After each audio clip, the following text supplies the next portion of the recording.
Your doctor's motivation may not be your well-being. That sounds crazy, but it isn't.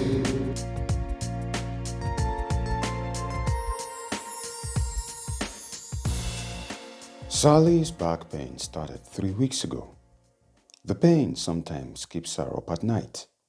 At other times, she's unable to walk. A friend suggested that Sally should talk to a rheumatologist. So, she used the local specialist directory to find a rheumatologist. At the doctor's clinic, the rheumatologist looked at Sally's back.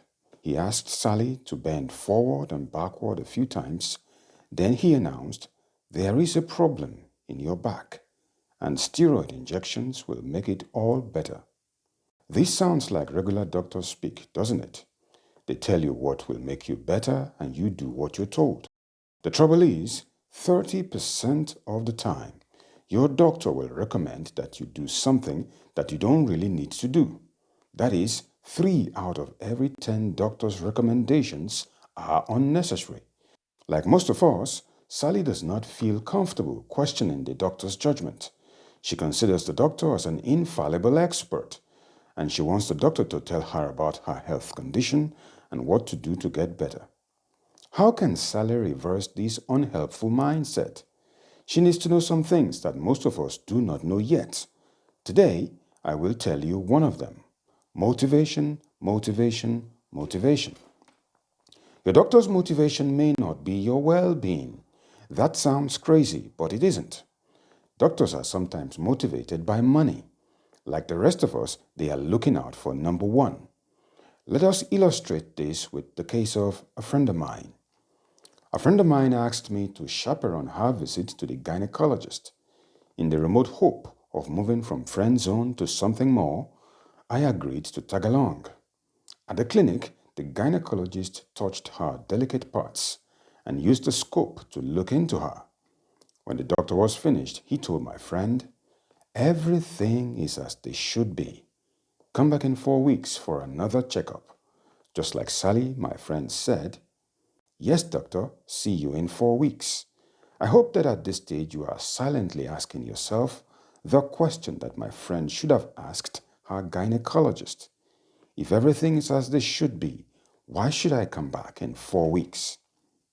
Your doctor's second motivation that is not in your best interest is professional bias.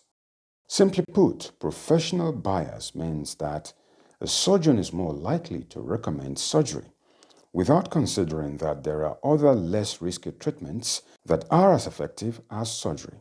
Similarly, a massage therapist is more likely to recommend massage as the remedy for most ailments. Professional bias can be a type of unconscious bias because specialists are happy when they are performing the job that they trained for, and they want to keep doing as much of it as possible, so they are more likely to recommend their skill as the solution to your problem.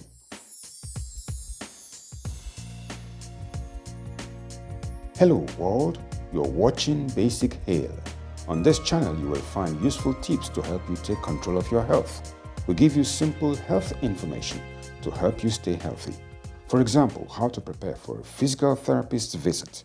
Believe it or not, you cannot take control if you don't prepare to be in control. Now, back to Sally and her rheumatologist. For her to be in control of her health, Sally needs to ask simple questions that the doctor must provide verifiable answers to. This means that the doctor's answers can be confirmed by other specialists and reputable sources of health information, such as published research in medical journals.